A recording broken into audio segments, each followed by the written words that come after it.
I stood up against an elderly relative's abuse and cost my wife contact with 90% of her family. Years ago, I married into a family that is both very large and very conservative. It was in another country, and I won't reveal which country for reasons of privacy.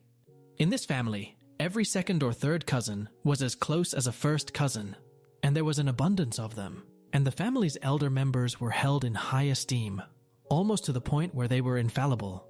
There was one man in that family I came to despise.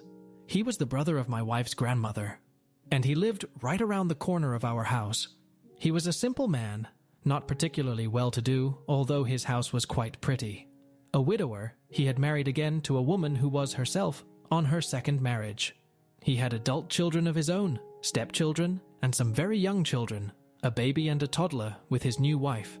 The man was very pious, teetotaler, member of the Adventist church. He carried with him a guitar to every mass, where he'd play psalms and gospel music. Often, we would hear music coming from his house. At first, me and this man's family were okay.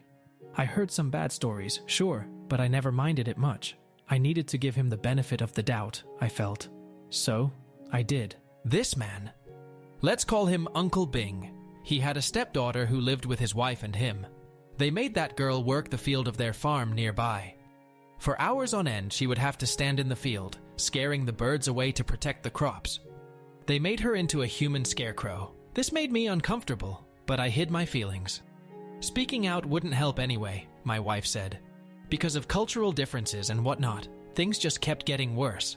The more I found out about the man, the more it destroyed me to live near to him and see the things he did to that poor girl. She ran away from home on 5 occasions. Each time she was found and severely beaten. I befriended a man and woman from the village who one day found her hiding out in the house of the woman's father. She had climbed into the highest tree and fallen asleep there. They found her in the morning. As it turns out, Uncle Bing had been starving his stepdaughter. The younger kids, his biological children by his second wife, got nice food. His stepdaughter, let us call her Cinderella. She got nothing but plain rice or old bread. On warm days, if an ice cream vendor would pass by, bells ringing, Uncle Bing would send out his wife with some money to buy the kids ice cream. Everyone but Cinderella. If she was lucky, she would get the thrown-away ice cream cone of her brother, half chewed up, or nothing at all, as most of the time they'd never even call for her on the field nearby. On scorching hot days, she would pull the little kids around in a plow, a very heavy old metal thing, and her stepfather would sit on his old lazy ass on that same plow as they used her as a human donkey for their amusement. Whenever Cinderella's little brother had a birthday, Uncle Bing would slaughter a pig. Members of the church would drop by the house and sing songs. Big party. Cinderella's birthday came and went, unnoticed. One year, on her birthday, my wife and I gave her an umbrella as a gift, so that at least she would be dry on her daily 3-mile walk to school. Thus, forced to acknowledge her daughter's birthday, Cinderella's mother, who was as nasty a character as Uncle Bing, decided to give her the rare treat of pancakes, which she would have to bake for herself. She baked them, but as she did so, at the same time they made her watch her infant sister and little brother. Naturally, the pancakes got burned. Her mother whipped her with a broom handle until the girls' cries could be heard throughout the neighborhood. This is the point where I had enough. My in-laws tried to stop me from going to the house and speaking up against a family elder, but I had reached my limit.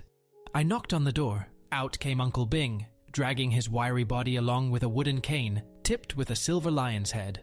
I demanded that they treat their daughter better, that it was shameful and unchristian-like, the way he treated her, that his facade wasn't fooling anyone, and that if his actions didn't stop right there and then, I would expose him to the village and make him lose face, which was essentially the worst thing anyone could suffer out there, to have one's reputation ruined, and held on to his for dear life. Uncle Bing told me in his broken English that he understood and would act better. I thought this was the ending of the story. I hoped it would be. For a few weeks, he was on his best behavior. So was Cinderella's mother. The girl went to school regularly again. Sometimes she'd hop and whistle a tune, and she would hardly ever go to the farm anymore. So far, so good. But one day, when I was away to another part of the country for business, my wife called me and told me something bad had happened. Her great-uncle had threatened Cinderella very badly after an argument. There has been a lot of screaming and shouting, and the old man had waved a machete at the girl. She had tried to fend him off, and he had sliced her hand with the machete. This was the final straw for me. I couldn't go to the police. They didn't care about child abuse as much in these parts and were highly corrupt. Child right laws hardly even existed. So I wrote down a long essay on the man's behavior, never naming him directly, but describing him in such a way that everyone would know exactly who the man and his wife that I described were.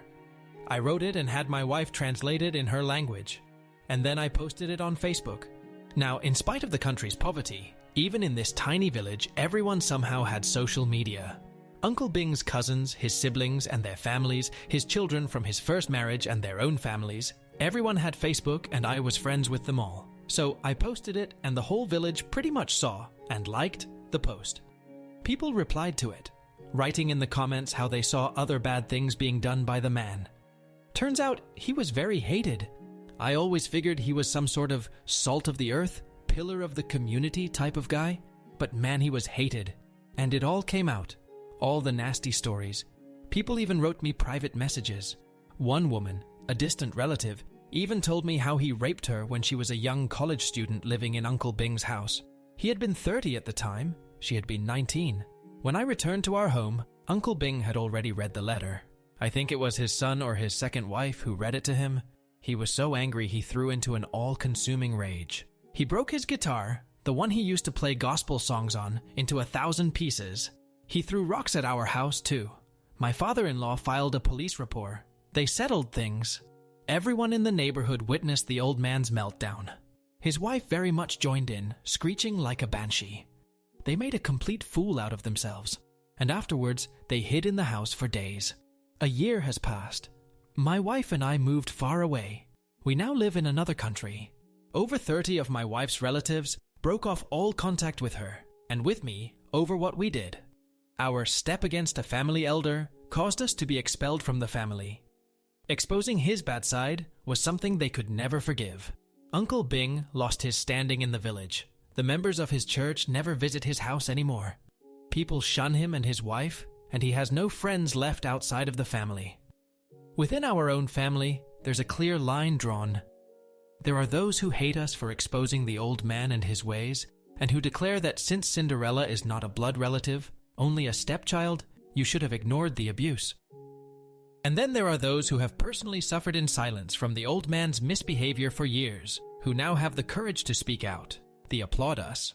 At times my wife blames me for the fact that some of her cousins won't talk to her anymore.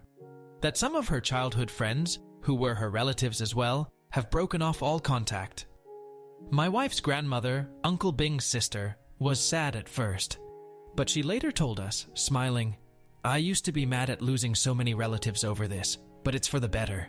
Never mind him and his children and grandchildren anymore. I'm free." 80 years old, and finally she is free. Her brother, as it turns out, has abused his siblings for decades. He threatened to cut my wife's grandma's head off with a machete before, chased her around the house like a chicken for the slaughter.